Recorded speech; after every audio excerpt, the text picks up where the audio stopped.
السلام عليكم احبائي الاعزاء، كي درتو؟ نتمنى من الله تكونوا كلكم بخير وعلى خير بصحه جيده ان شاء الله باذن الله. وعلى فكره قبل ما نبدا انا كنشكر الناس بزاف اللي كانوا كيسولوا عليا كيقول لي فين غبرتي يا وفاء، وكنشكرهم بزاف جزيل الشكر. وانا كنت غير مع الملاهي ديال الدنيا وصافي.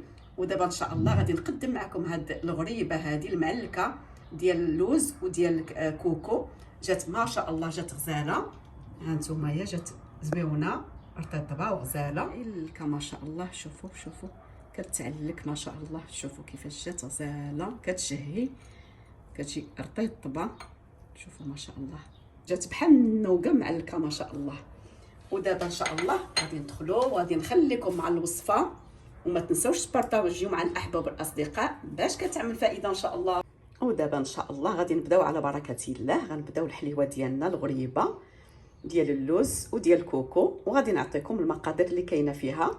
عندنا فيها 250 غرام ديال الكوك يكون من نوع الجيد، عندنا واحد 200 غرام ديال اللوز حتى هو يكون بلدي، وعندنا واحد لافاني، 8 غرام ديال الخميره كيماويه، واحد الكاس ديال الزيت ديال العنبه، 3 ديال البيضات، وعندنا كذلك السكر 150 غرام ديال السكر، ورشيشه ديال الملحه. وغادي نبداو ان شاء الله على بركه الله. صافي كناخذوا هذاك اللوز وكنمسحوه، ناخذوا دريره بحال هكذا نقيه، كنمسحوا هذاك اللوز مزيان بحال هكذايا ديك الدريره، وغادي نطحنوه في الماكينه، وغادي نرجعوا باش نديروا هذه المعلكه ديالنا كتجي ما شاء الله. وصافي دابا غنبداو على بركه الله. بعد ما طحنت هذاك اللوز بالقشور ديالو، مسحته وطحنته صافي وجدت كلشي. دابا غنبدا ان شاء الله بالبيض. صافي كنبدا نفتق في هذاك البيض، يكون بحراره ديال المطبخ. صافي طربت شويه البيض. دابا كنضيف هذاك السكر، واحد راس المعلقه ديال المليحه. صافي نعاودو نخلطو عناصر بحال هكذا. الفوي كيشبح اليديدات. صافي وغادي نضيفو ديك الكاس ديال الزيت بحال هكذا، ديك لافاني حتى هي، ونزيدو نضربو العناصر بحال هكذايا. صافي كنبداو نضيفو هذاك الكوك بحال هكذا بشويه بشويه. حنا كنخلطو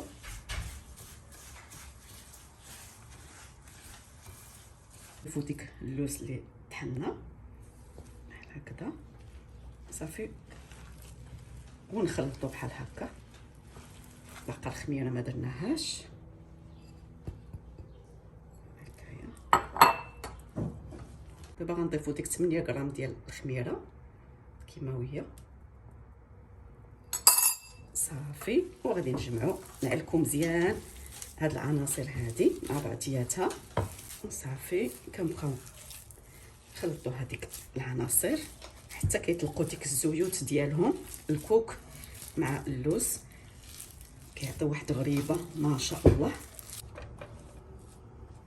شوفي كي كتجي معلكه ما شاء الله، كتجي غزاله.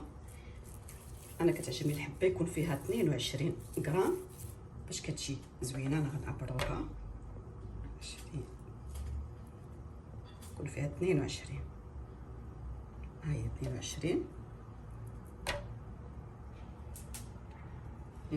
غرام في الوحده باش كتجي مخزانيه، كتجي ما شاء الله غزاله. نستمروا بحال هكذا. كنكملوا هاد العجين اللي عندنا ديال اللوز وكوكو. نديروا شويه د الماء الزهر في يدينا، نعاودوا نكوروا الكويره ديالنا باش يشد فيها ديك السكر كلاص. صافي ونخليوها شويه هنا، ونغطيو على هادي، ونجبدو في نفس الوقت هادي بحال هكذا بحال هكا، ونوضعوها في اللاطه. نزوق هادي بالكركاع، انصاف ديال الكركاع بحال هكذايا.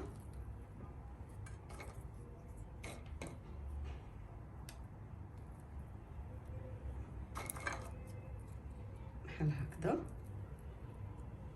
نزوقها باللوز حيت فيها اللوز.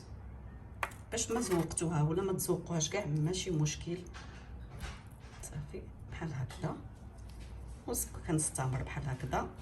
ودابا غادي نشعل الفرن حتى يسخن مزيان على 170 درجه، وغادي ندخلها للفرن وغنشعل عليها الفوق والتحت مده 10 دقائق صافي، ونخرج الحلوه ديالي باش ما كتيبش ليا في الفرن. شوفوا كيفاش كتجي الغريبه ديالنا المعلكه، كتجي ما شاء الله. يلا حيدتها من الفران، دابا نخليوها حتى كتبرد عاد نقدمها انا وياكم.